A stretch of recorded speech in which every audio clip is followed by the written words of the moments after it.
It was up to me to decide how I was going to think about myself, how people connect with each other and create themselves through the words they use. One of the most expensive things business has to pay for. Think about all the people, even myself, right? I get caught up in some image that I'm trying to paint sometimes, or I see that happen with someone, and then you end up going down a path because they don't want to be quitters. There are lots of points in life where it's time to do something else. Welcome to MindSattva, practical wisdom for modern life. I'm Dr. Mitika Kanabar. I'm an everyday seeker, a curious thinker, and a lifelong learner. Have you ever had those conversations where you thought, this needs to be explored a little bit more? Maybe it's about spirituality. Maybe it's about finding that one thing that helps you bring balance in your life. MindSattva is your space. It's your community where we all come together and develop this. Through conversations with guests, we will explore ideas about clarity and about living in balance. Balance is the beginning point, it's not the destination. Every episode is an invitation to think differently, to live fully, and begin again. This podcast is for informational and entertainment purposes only. It is not a substitute for medical, financial, legal, or professional advice. Views expressed are personal and may not reflect any organization. Welcome to Teri Reuter, who is a therapist and a leadership expert and coach and wonderful human being. It's so nice to have you here today on the podcast, Teri, and thank you so much for giving us the time. Tell us a little bit about yourself. Well, I was going to start by saying I'm so excited to be here because just listening to your intro here and our conversations that we've had, I'm excited to talk with somebody who takes that approach to life. I think we need more of that. And I think it really aligns with what I try to do with all of the people I interact with. So whether you call them students or clients, in the past, patients, and lots of business executives now, I think that if we can draw on ancient wisdom and bring that into modern life, I think that that can get us all to a much better place than we are now. That's amazing. And I'm going like this, the heroic way. I like, this is awesome. And so tell me a little bit about yourself. Tell me a little bit about your journey, because you have a fascinating background. And I think people out there looking to learn from people's journeys, especially, somebody as well established as you, like, how do you get there? Like, what went into your head and like you chose this path? I do think that I have spent my adult life making choices about where I wanted to go. I do think that that is true. Sometimes I think that the biggest thing that has given me the experiences that I have is time. I've just had a very, very long time to try things out. So as an adult, I started in academia. I was teaching at different universities, had the really good fortune of getting a life partner super early in life. We got married when we were 23, and his job afforded us lots of opportunities to move. And I was always open to that approach of sort of being open to not knowing what's going to be next, but trusting myself that I'd figure it out. I think has carried through all of the different iterations of myself. I think maybe now I might be on Teri 4.0, the sort of the fourth reinvention. And the through line for all of it is, I think, trying to help people truly discover what is already present in them and trusting themselves to use that and then keep adding to it. So you got married early at 23, and then you kind of trusted yourself to take these leaps. How do you do that? How do you face that anxiety? We grow up thinking there's going to be a set path and you're going to do this and be that, and then everything awesome is going to happen. I just love the Teri 4.0, like how you keep learning and growing. And that is the part nobody teaches us in school. So how do you do that? One of the things that I hadn't realized until maybe the last 5 or 6 years is how much I actually, since we've got Dr. Candy Bar with us, I'll use a medical phrase, but I take my own medicine. I really have believed for a long time that it was up to me to decide how I was going to think about myself. And that happened from a very early age. I had a extremely tumultuous childhood, grew up with a lot of violence around me. And somehow, I don't know, I was very fortunate. There were other people that I could depend on, even though I didn't necessarily depend on my family. So really young, I had to be agile. And then I think that like I said, time. I just had the experiences, so the iterations of trying things out. And then I was super fortunate to study something that everybody used to make fun of. When I was a communication major at the University of Florida, people always thought that was sort of a throwaway major, but it's fascinating to think about how people connect with each other and create themselves through the words they use. And that has been the focus of very official research in the beginning. And then just my observations of people that I worked with as a students, when I was teaching, when I was a therapist, clients who would come to me to work through really difficult times and healing, and then through writing and starting to facilitate, and then moving into working with business leaders. I think all of that has been the same idea about what you say to each other creates what is your reality. And if you change your words, you change what's real for you. So we want to choose the words that are going to create the reality that we want, with this caveat. They have to be true. It's not just making up something, but they have to be true to you. And then when you create that shared understanding between multiple people, then you both make a reality that you both understand the same way. I'm not sure I answered your question, actually. Now I sort of got off on my on my philosophy, but This is fabulous because there's so many things that came up, and I'm a true believer on what is coming up needed to come up. So we are going to go with that. okay. So I love this phrase, words create worlds. Mm-hmm. And that's what came to me when you were talking.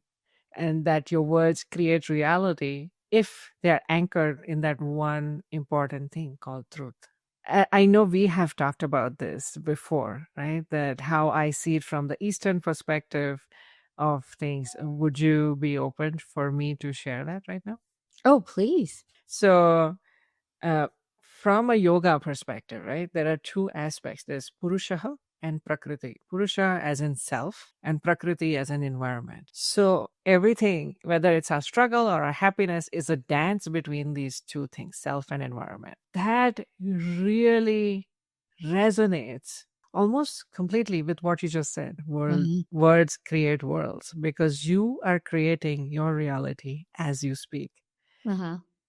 And for that to happen, in yoga, and Satya and Ahimsa. So Satya as in truth and Ahimsa as in non-violence. So the non-violent truth is the most important thing in even beginning to understand the principles of yoga. So I'm just fascinated. And I know you draw these ideas from other parts of the world literature. So I would love to go a little bit into here and then go back to the original question. I was super fortunate that I had a mentor very early named Dr. Lynn Webb. And she was my main professor and my advisor when I was in college, and really taught me so much about what communication meant. And from her, I think that I understood we make choices every single day. And so it's our choice what we're going to, maybe not just from her, but she came into my life at a really, it was when I was just starting undergrad. And that idea that we make choices about everything that we do. And so I could choose to decide what was going to be true for me. The other thing that I think was interesting, or now that you asked me the question, is early in my academic studies, I also studied gerontology, the study of aging. I had the opportunity to speak with, in some research project we did, it's hard to remember all the details now, but we spoke with a number of women who were quite elderly, 90s, close to 100, and we talked to them about their lives. And it was just a narrative study. And so I interviewed them. And one of the things that I noticed was that they defined their lives through the main highlights of their husbands' careers or their children's accomplishments. And I thought that was interesting. And I will say I was a trailing spouse to a husband who was moved through corporations. I think the impact of listening to all of these women define themselves through their husbands' milestones made me early on be very careful that I chose to be clear about what I was doing and what my milestones were. Not to diminish any of his, to understand that those were mine. And I think that that has been a really big part of my origin story, is that I don't want to push anyone else aside, but I want to be clear about who I am. And I try to help people that I work with really understand who they are, so that we realize every decision we make is our choice. I think, Teri, you have not stopped teaching. I'm like taking notes as if I'm in the most amazing class. So it starts from who are you? And then I heard an and this is fabulous, right? A lot of conversations around like what we are, what our career paths are kind of either or online. And you touched upon this beautifully, like the women who are in their 90s and even more older than that, they have seen the world, they've experienced it through a certain lens. And I'm sure they also had a huge part of their own journey that maybe they were masking, right? Mm-hmm. So it's just being more cognizant of that and having this yes and of it, right? That yes, it can be true that I can support my husband as much as possible. And I can also have a story of my own journey, whatever that journey is, even if it is doing X or Y or having a career or enjoying staying at home and taking care of everybody. There should be an and have your own narrative. I just love it. So I'm going to come back to this word choice and from the Eastern perspective, right? So action or karma is inevitable, right? I raise my hand right now. It's my karma. I chose to raise my hand. It's my responsibility. Mm-hmm. So even if we are in the worst situations, right, whether we are facing violence or abuse, we think that the only way through is X or Y. You could just not face it. You could try to run away or whatever. Sometimes life doesn't give you that option, but still choosing to fight or choosing to go through with that is your choice and it's your responsibility. And you also cannot be attached to the outcome. So I just love this whole conversation. It's just like lighting up like my brain like the Christmas tree. I love it. So I want to go back to a little bit about our original sort of question. So in early life, you said you had faced some violence and then you found mentors outside of what you would normally think that this is your tribe or your people, right? In the sense that, oh, I'm typically supposed to go X, Y, or Z a relation in my life to get help. But you got help outside of that. I think I want, if I may, I want to just bring out that's just Teri shining through because you trusted yourself to know that this is not right and I need to get help. And many of us even lack that self-trust. So I find that very inspiring. You had told me about this French philosopher that had said something about the world that we create. So Teri, could you share that beautiful quote that we had discussed in one of our conversations before? So my French pronunciation is going to be judged here, but c'est le point de vue qui crée l'objet, which means it is the point of view that creates the object. From Ferdinand de Saussure, he was a linguist and a philosopher from Swiss.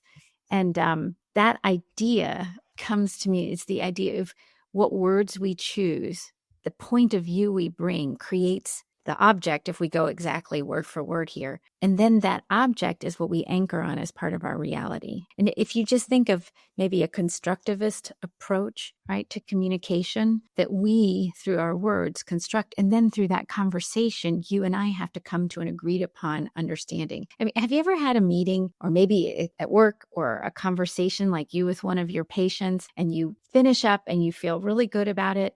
And then the next time you meet, you realize that you have to have the same conversation again because you didn't come to a shared understanding. I mean, I think that if we think about it in terms of business, it's one of the most expensive things business has to pay for is the fact that people will do the same thing over and over again because we don't come to a shared understanding, or what is probably the root of so much strife between parents and children. Everybody leaves thinking they've made their point because they made it, but not because they created a shared understanding with the other person. And so to me, it's a little bit more than what I said in the quote. It's not just that you bring the point of view that creates reality, but you have to share that with someone else and come to that shared understanding for people to, I don't know, be able to live together well, to be able to influence each other, to build each other up. Sometimes human beings, I think we're much better at doing it when we're tearing each other down.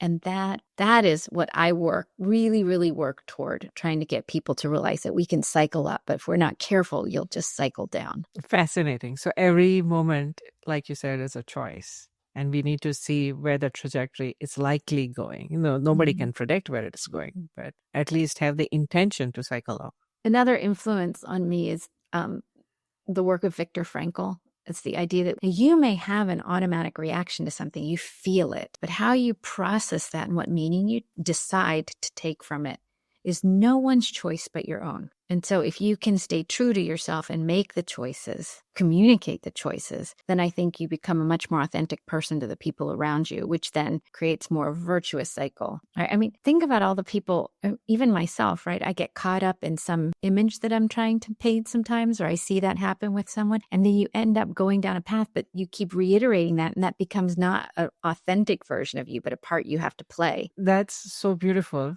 Again, I'm going to take a moment here, and it just reflects back the name of the podcast to me, MindSattva. So Sattva is the mode of material nature that is positive or balanced. Okay. And then Tamas is sort of the downward spiral, and Rajas is the other direction, anger and too much energy. So if I were to phrase it in that sort of three buckets, without intention or without anything else, just by the nature of how things are. If you are in that darkness or in that darkness spiral, it kind of begets itself as in it keeps increasing, and you have to consciously recognize that to switch over to one of the other two modes. That's how I'm understanding this. Would that be fair? I think so. As you were talking, it made me think about momentum. Momentum is so powerful, right? It takes less and less energy to keep going in the same direction. I'm not sure if that's with physics, if that's correct, but I think so. But to change directions takes a lot more energy. And so from when you were talking, it made me think about the idea that we can get ourselves into this momentum. And if it's not where we want to be, we have to really make a clear decision about changing directions. It takes a lot of energy. So where do you get that energy? Which is, I think, one of the other parts that I try to work on with my clients and with myself is keeping yourself in shape. And I don't mean just, pumping iron and doing ab work, but being in shape enough that you're strong enough to say, I want to make this choice, to make the new choice, and then have enough energy to see it through, to keep observing yourself, to see if you've actually turned, if you've started a different cycle, and then keep that going, like get the energy so it goes slow at first, and then you can get the momentum going in the direction that you want to be going in. Sorry, I had to look up the physics exact quote because this totally had me geeking out in high school science. So the Newton's first law of motion, also known as the law of inertia. In simpler terms, objects resist changes in their state of motion. So that totally had me go back to that. And it's so true, right? If you want to change from this spiral down to spiral up, it takes recognition, it takes choice, and it takes a abundance of energy to turn things around. Mm-hmm. Mm-hmm. And consistent energy. Yes, because we as humans, and especially in this screen-dominated age, as we talk on a screen podcast, we will find something else to do to keep ourselves busy, to not work on that. Mm-hmm. Yeah. So no, that's fascinating.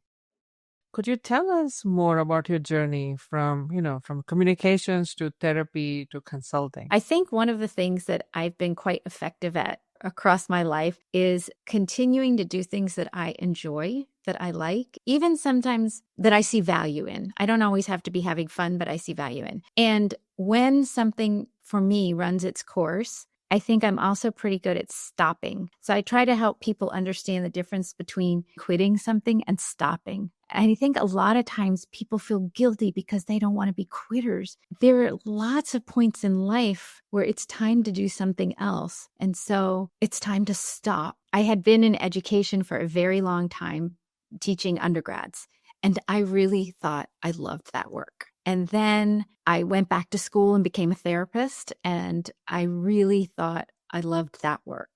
We wrote a book and we started doing facilitations of other mental health professionals. And then I understood the difference between really liking my work and loving my work. There was such a difference in working with adults in education. So undergrads, you're really teaching them something they don't know yet. And I had a hard time with that. Almost like, how am I supposed to tell you something that should be correct? And like teaching them something new. But when I went to working with adults and teaching them, what I was really doing was facilitating their learning, helping them already discover what they already had present, especially when they were already doing something in one area of life, how they could transfer that ability in one area to other areas. And that was so much more rewarding. And I think because it was more rewarding, I was also better at it, more effective at it. And so that's when I moved into facilitation and stepped away from being in private practice as a therapist. So I started doing more than working with just mental health professionals. I started working with business people. And then I felt like I just wanted to understand more about coaching, because I would sometimes fall into therapy when I was working with adults. And so I went back to school to be a coach for more than anything, just to help me be better at facilitating. But then I really fell in love with being a coach. And so at each turn, every maybe 7 to 10 years, I seem to have realized there was a new iteration of what I wanted to do professionally. And so I would stop the one, and sometimes it continues or it trickles through, but I can't do everything. So there's sometimes when I have to let go of something in order to do something else. And I think that that's what I try to help my clients do as well. So it's worked out pretty well for me to keep me happy, but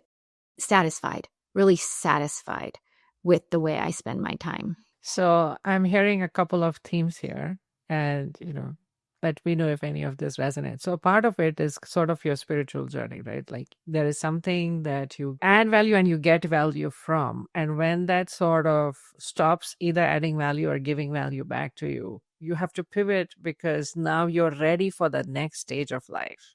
Mm-hmm. And a lot of what you just talked about felt to me as if we have to work on giving ourselves that permission to go to that next great adventure. I don't know how that lands for you. Is that a good summary? Yes. I'm just making note that that's what I should tell people when they ask me what I do. You did a very good job of being able to listen and pull out the threads. Yes. Oh, thank you. This is beautiful because I have been there, right? We have all been there. We all have that sunk cost fallacy, right? Oh, I put so much into this. I put so much money in educating myself about this. Everybody knows me as this person. Maybe I identify as being this person. Mhm. So now how can I be this new person? How do I understand it and also communicate to others? And how do I give myself permission to go there and also find the courage to go to this new path? At the same time, it is kind of your soul thirsting for that new knowledge that awaits you in that new adventure. Mhm. Mhm. So, no, this is wonderful. So you said you wrote a book. What book is that? It's called Strength-Centered Counseling, because I was co-author. And I have to say, I rarely do something in life all alone. I partner with people all the time. When I look through every adventure that I've had, professional or personal, I seem to have a partner. So where I was teaching, I went back to school in counseling. And so it was an interesting kind of graduate experience, because the professors in my graduate programs were also my colleagues at the university. Anyway, so this colleague, Colin Ward, the way he approached counseling depended so much on everything I knew about communication. So when I studied communication years and years ago, a lot of times I would talk to my professors and they'd say, that's really psychology. And then when I was studying counseling, a lot of them would say, that doesn't really have anything, that's really communication. So Dr. Ward seemed to be doing all these things, but he didn't have all the right language and vocabulary for the communication aspect. So we collaborated and brought our two sets of experiences together. And so the book has a model of 3 different parts of how you really create that relationship. You envision what you'd like to see, and then how do you move from the vision that you have to reality of that happening with your clients, using a lot of change in language, how you create, looking at solutions rather than problems, looking at possibilities rather than limitations, and so on. So more of a wellness versus an illness model. Having spoken with you before, I think you bring a lot of things together, even in just regular conversations. So I'm just fascinated with how do you do this with your clients, and what do you do with it? Because what you just spoke, it's not just communication. It sounds like you are naming the truths, like in the sense that a lot of us grew up with, I need to be perfect at everything. I need to know everything. Here you're talking about partnership and also helping people recognize their own strengths, because we tend to keep focusing on the negatives, like, oh, I need to be this perfect or only at this level for me to function in this role. And as a physician, we all do it because that's how we get through medical school, right? We have to set ourselves some unachievable targets and go get them. And then we don't stop living that reality until we choose to. At the same time, in the age of social media, right? It's all everywhere. Everybody has to look perfect or be a perfect way for them to even start thinking of doing this new project, or know everything, or know 5 ways of doing everything before they step out. What you're saying is very different from that. Know where your strengths are. Whatever the strengths that you have are important, they are valid, and can help someone else. And how do you bring that out? I think it's just beautiful. I would say that even more than that, it's really understanding the strengths you have even in failure. Coming from a medical model, right? It's a illness model. You see people when something is wrong. So I can see how a person can get caught up into that so much, because it's your job to heal. If everyone was well, they don't come see you. They go do something else, right? And so it's a search for what's wrong. And in the search for what's wrong, especially when I was a therapist, it's about honoring what people did while everything is going wrong. I mean, the most existential way of looking at it, that someone's still alive, right? So you do something in every single mistake. There's something that you did that worked. Otherwise, you wouldn't get on the other end of the mistake, right? So all of those are just part of who we are. Now, ideally, you want to feel like you're successful. I don't know if that's the right word, but that you've made it through, that aligns with what you want more often than not. But you got to even look in what went wrong. Like for myself, I think some of my biggest mistakes is that I push too hard.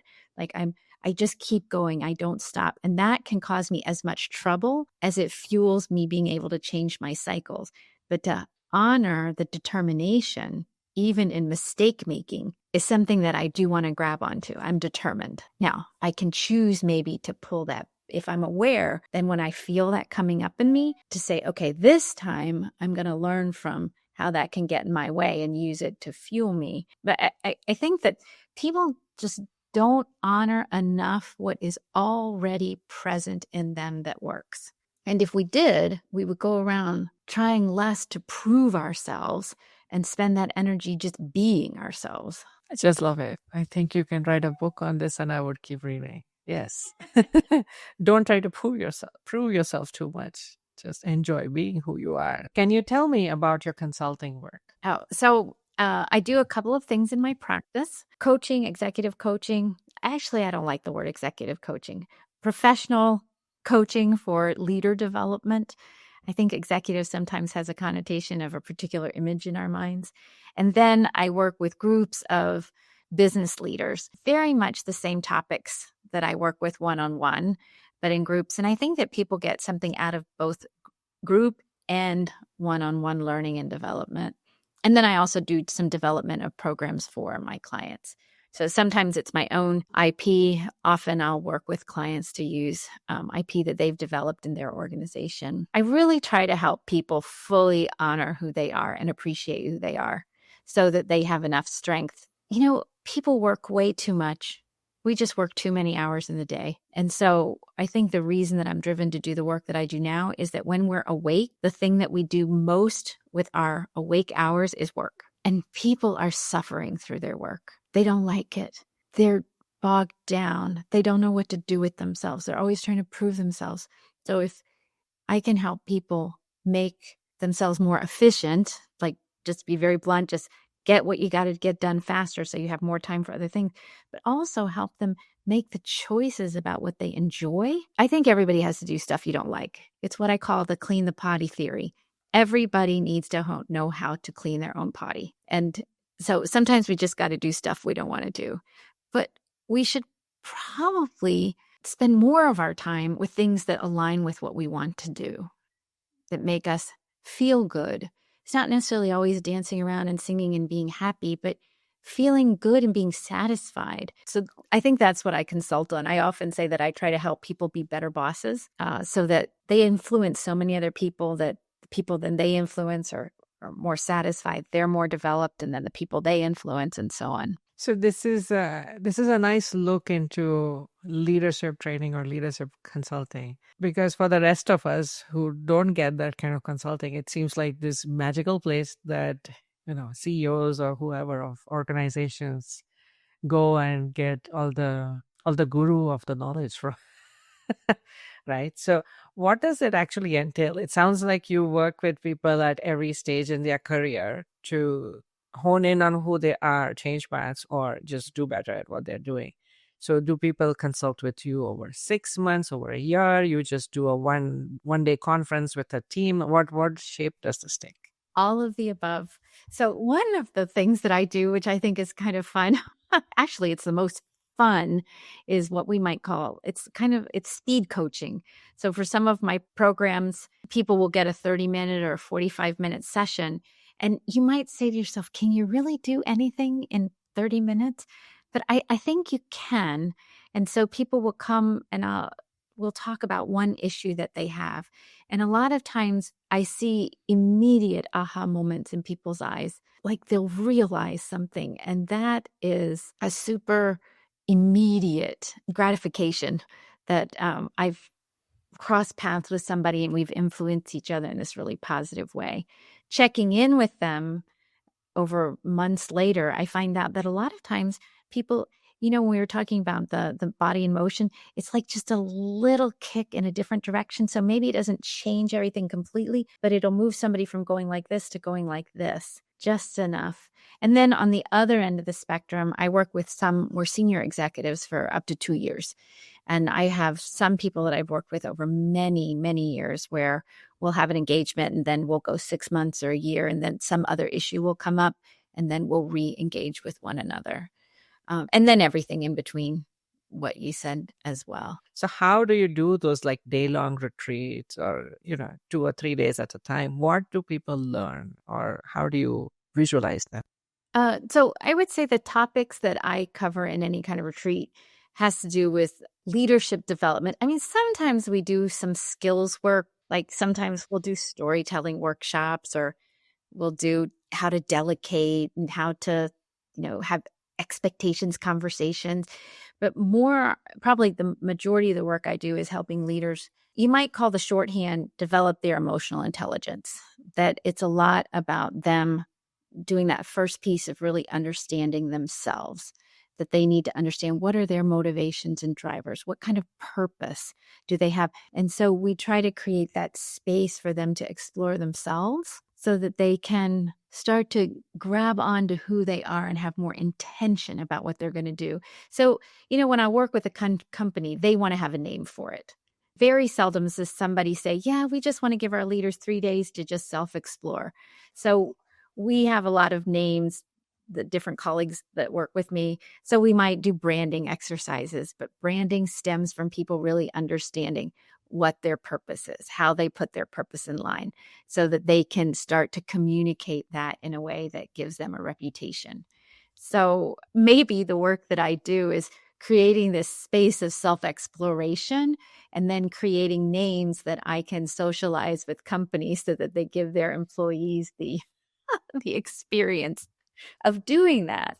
right? So once you really know yourself, then you say, how do you control yourself, have self-control so that you're not other controlling? And then how do you read the room so that you really listen to what people say, but also how they're presenting so that you can lean into them with empathy and then create really good relationships. So then you start these virtuous cycles that spiral up. And I think that that's what I'm going for in all the different interactions. I just have to make sure I speak the language that's going to resonate in that organization so we're allowed to do that work. Fabulous. So you are customizing it, is what I'm hearing. You have to catch people when they're ready. And, Yes. and I don't mean that as a cop-out to say, everybody can have a good experience. How much you get out of the experience, I think that depends on how much you're willing to be vulnerable, at the minimum, to yourself. You don't have to tell all your secrets to everybody else, but you have to be vulnerable to yourself. I can totally go off track and just focus on that, like what happens in such a situation, and the social engagement piece of it can, like you said, impede in the way of discovery. I like the way you put it. Be vulnerable to just yourself. You may not raise your hand and put it out there. Yeah, sometimes facilitators. So if I look at the facilitation that I do, I think there's a lot of pressure that you get everyone to talk, right? That's a sign that it's gone well. Maybe it is. I do feel like more than talking, that you want people to be engaged in what they're doing. And there are some people who just don't want to talk. So to make everyone talk, I think goes against the psychological safety, but to issue a genuine enough invitation for everyone to engage. So I usually ask my participants, I'll say, I do not want to make anyone talk, but I do want to really push you to have the conversation in your head. So whether you want to say it out loud or not, doesn't matter, but you got to say it to yourself. I just absolutely loved what you just said. I'm visualizing myself as an attendee, and I'm not sure if anybody has ever told me that, oh, you don't have to, say it out loud, but think about it to yourself. And that permission that you just gave, like nobody has to raise their hands or do anything. I think that statement itself would get my wheels turning, like, oh, I'm free to let my mind wander, which is exactly your purpose. This is beautiful. Oh, I'm so happy to hear that. Because I think sometimes my colleagues will sometimes think I'm letting people off the hook, but I don't want to hook anyone. That makes me think of this poor fish going, that's got a hook in its mouth. You want people to want to lean in the way that they want to lean in. Now, there are sometimes activities where we do really encourage people to participate because that's part of the experience, but I don't want to coerce anybody into anything, right? I want them to lean into it themselves. Yeah, that gets you honed into the truth, and not like truth, but with a force field around it. That's a nice way to put it. Thank you. So tell me about your public speaking and all the wonderful things you're doing about it. The speech that I'm working on now, there's so many things across such a long career that I find my coaching clients have taken to.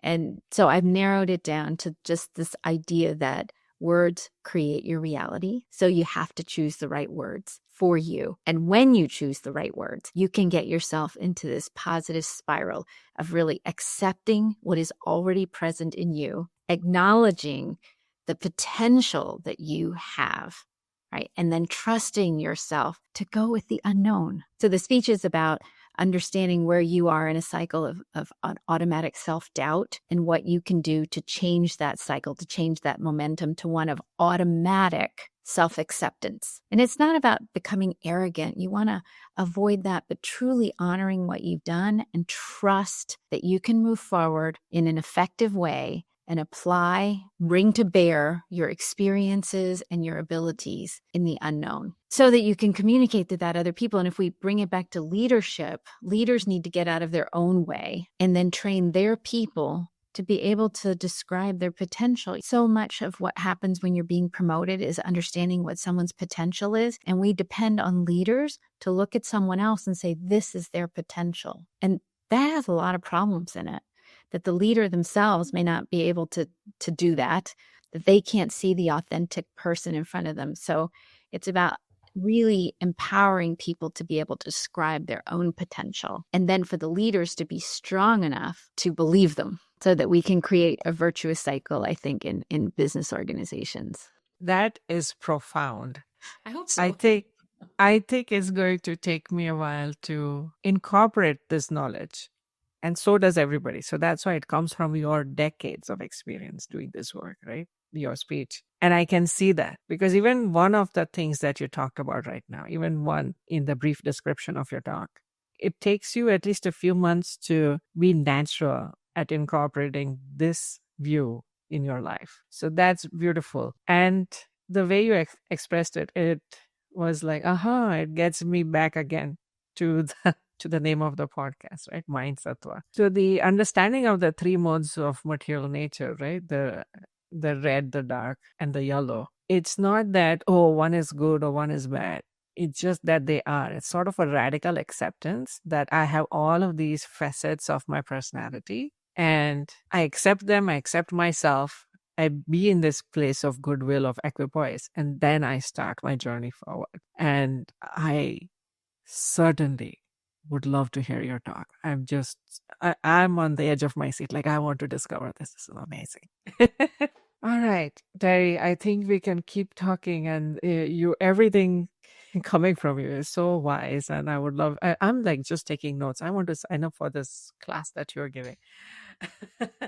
I do want to come back to the central questions for the podcast. What were two things you wish you knew when you were younger? Oh, okay. So one of them, I really had to think about this. There's so many things, but if I were to boil it down, I think the most important, or maybe they're equally important, one is that I wish I could truly understand what good enough is, to really live in a way that is good enough. Sometimes good enough does take a lot of hard work. And for that, when you really have to be good enough at something, work as hard as you have to be to get to the good enough. And sometimes you can stop way sooner because you've already gotten to good enough. So I wish that is definitely something I'm still working on. I've gotten better at it in the last years. But I wish I could go back and tell myself that you really have to understand what good enough is. And the other thing I think that I wish I knew when I was younger, which I still am telling my younger self from yesterday,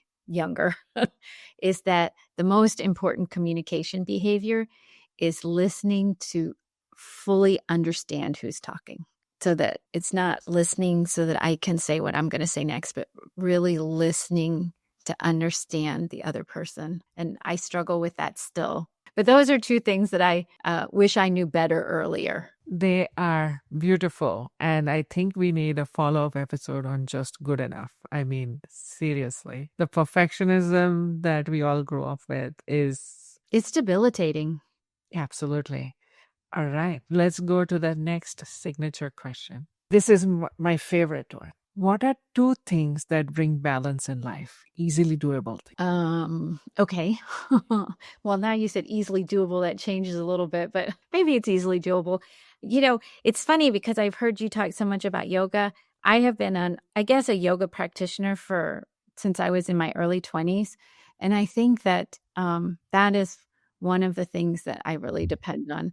And I used to think of yoga as an exercise, that I would go to yoga to work out. And I think for a couple of decades, I missed the point. Like, I went because it made me feel good, but I also got a really good sweat on and, I burned calories. And in the last maybe 10 or 15 years, I've learned that is just the aside, that it's the, using your breath. And maybe I have it wrong for what yoga is really intended to be, but for me, it's flexibility in every part of my life, flexibility in my thoughts, flexibility in my opinions, flexibility in my body. And I just feel like it opens me up in a way that nothing else does. So when I am better at practicing, I am better.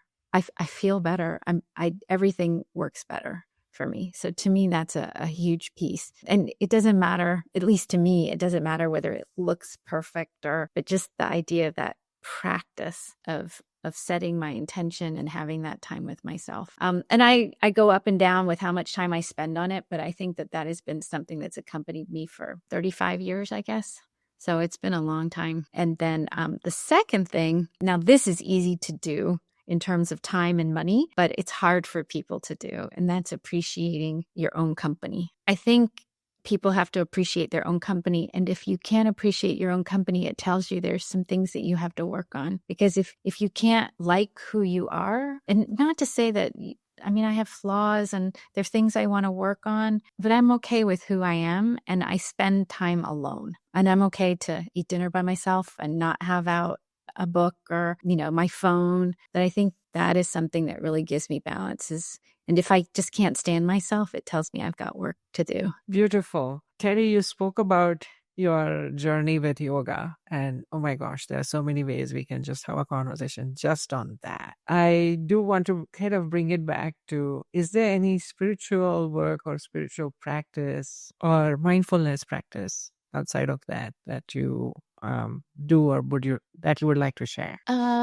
So I personally struggle with clearing my mind. It is really hard for me. And sometimes I feel like I take a shortcut and I'll listen to something else, so it gives me something else to think about. But I do find that if I give myself enough time, it takes 20 or 30 minutes in a yoga class where I finally give up everything from the outside. And so I think that, I had thought about this because you had asked me about like a spiritual practice. And I think that is what it is for me, that I have to give myself enough time to let go and transcend, the physical, where I am, what's in my day to day, but like trust that I can have an hour where I'm just not that important to anybody but me. And so with that practice, I find that, I have a regular routine. I put together a Spotify playlist. And when I finally it's 6 songs in, but the song is called, what's it called? Let Go of Control. Anyway, when I get to that song is about the time that both physically and emotionally that I have let go of the outside world. And that is, I release control. That's the name of the song. And that is when I can start having that spiritual experience. And all of a sudden, it just happens, but I have to give myself enough time. And I think that we get so stuck in everything being so much that we don't do that. So if you can't do it every day, at least once or twice a week. That is beautiful. And oh my gosh, I don't want to go completely into yoga theory right now, but that is exactly the purpose of the poses. Mm-hmm. And I'm sure you know. So the asanas are just meant to sort of quell your mental and physical sort of going and doing things enough so that you can be in that zone, which it seems you get to. Yoga or yoga means union. So you're uniting with your true self. To get to uniting with your true self, honesty, right? Truth is very important. So the things you do before you get to the mat and things you do after you get to the mat. So before you get to the mat, there are sort of practices that would be keeping your house in order, but not talking about clutter per se, right? It's keeping your thoughts, your emotions, your do's and don'ts, practical do's and don'ts, and mental do's and don'ts. And then how you treat each other, interact with each other. And step number 3 would be actually doing the exercise. And exercise is a very small quotient. It's more how I think about it, like when kids are like sensory seeking, sensory craving, right? They want some kind of exercise, or everybody's seen that kid who wants to be all over them because they have this inner drive in them to be physically active. So it's kind of taking that, your inner drive to be physically active, nourishing that drive with all the poses, such that now that your physical drive for being active or running or whatever is satisfied, now you can truly be on the mat and start focusing. So what you just narrated is beautiful. You don't have to know the semantics. You don't have to know the theory. What is important is you're doing it. Armchair yogis like myself will keep thinking about the philosophy, but what's important is actually getting on the mat. Right. So this is beautiful, and sounds like you are having that zone that you get in, and that's the beginning of the next step. So that's beautiful. All right. I have asked a lot of questions today. Do you have any questions for me? Oh my gosh, there's so many questions I have for you. One that comes up for me first is that as we were talking, we have so many things in common, interests in common. And I think also values, things that we value, seem to be very much aligned with each other, but we come from such different backgrounds. And I was just wondering, I can see how the things that we were sharing in terms of some of our practices and wholeness and spirituality are impacting the way I do my work. I'd love to know, how does it directly impact how you do your work as a doctor? As a doctor, wow. Man, that's a tough one to answer. How does spirituality impact my work as a doctor? I think there are two ways of looking at it. One part of just being a physician, right? I went into medicine just for the science of it. I didn't think of it like, oh, I'm going to be this person and I'm going to treat people and they'll be better, because I had a very big role model in my house, my father, who was the best, old world physician you can imagine. Like I don't think I've ever met a physician like him. So it was never like, oh, I can be a doctor, because doctor was like this huge thing if you thought of that. I came to working with people in my own way. Like, what can I do in this moment to help them? They are coming to me because they have pain of some kind that I need to relieve. So what can I do to the best of my knowledge and ability? And that's who you become, right? And a lot of it even got nurtured in residency, which I'm so thankful. I did my residency in family medicine, and they had this whole mental health sort of curriculum. How do you do the people-to-people interaction? I would say maybe 30% of all of our didactics were that. Like, they would literally teach you how to listen to the patient properly, how to help them. So it was not this ego or power struggle. We were always made to understand that there will be a power differential. You need to go away from that in so many scenarios, right? That we need to be more accessible to the people that we serve. And so that shaped the physician I became. I came to spirituality after doing addiction training. So it was more like the addiction medicine training at Stanford itself helped me learn so much of the Western aspect and psychology. And then later, I came to read Eastern philosophy, and then I saw the connection. So now how I am present in my interactions is, we are all souls and we are trying to find a way for each other.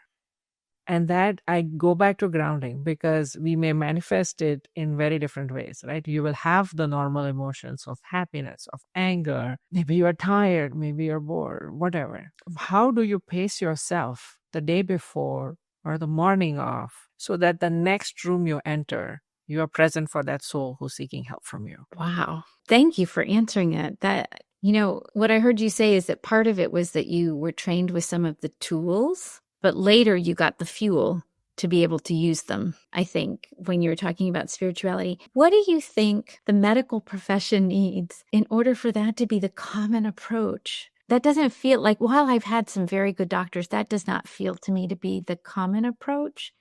Like, if you could wave a magic wand, what would you like to see happen so that other doctors might have enough in them to be able to do that? Because I think it's very draining for you. You've got to go from one room to the next room, the next room. Like, what would you, if you could wave that magic wand, what would you wave it to do? So I'm very blessed in a practice where somebody else has already waved a magic wand where I can pace myself. There are many physicians, especially all over North America, who really, really want to help people, but they simply don't get the time face to face. And maybe there can be better allotment of time for them to truly do the work of healing. Many of them actually signed up to be like, oh, I'm going to be this doctor and I'm going to heal this way. And they're not getting that. So that leads to burnout and so many other issues that physicians have to face. So more and more practices like mine, right, are recognizing that and meeting the needs of the physicians to pace themselves in certain way, or taking care of the end basket or what have you. We have seen phenomenal leadership, speaking of leadership, in making that happen. I just wish it were available to more people. I'm glad that you all are at least a model of it in some ways. For you yourself, like, what makes you keep grabbing onto it? I realize you've talked sort of about these external influences that you've had, your dad, that you're fortunate within your practice. And so all of that can be on offer, but you're still the one that has to grab onto it and decide it. What is an internal motivation that keeps you going along that path? It's a good question. Maybe some of it is unconscious, right? Just by the nature of it. I would say I really enjoy what I do. It's just a beautiful journey. I am given the privilege to help those who are hurting in their most vulnerable moments. And I just try my best to show up. I'm not always successful showing up very well, right? And having that leeway for yourself and for the person in front of you, I think that's what keeps you going. The moment you try to become perfectionist about anything, you will fizzle out faster than you. So being accepting of your good and bad parts is, I guess, one of the fuels. And the other is, I think, having the support that I do. So I feel fulfilled in other areas of my life. Feel extremely supported in other areas of my life so that I'm this whole person who can show up. I think we could have hours and hours of conversation still. I hear you. I agree. Well, it was very nice having you on today for the podcast, and just such a pleasure to meet somebody like you, Teri. Right So back at you. thankful, so grateful for the time and the knowledge and the expertise that you've shared today.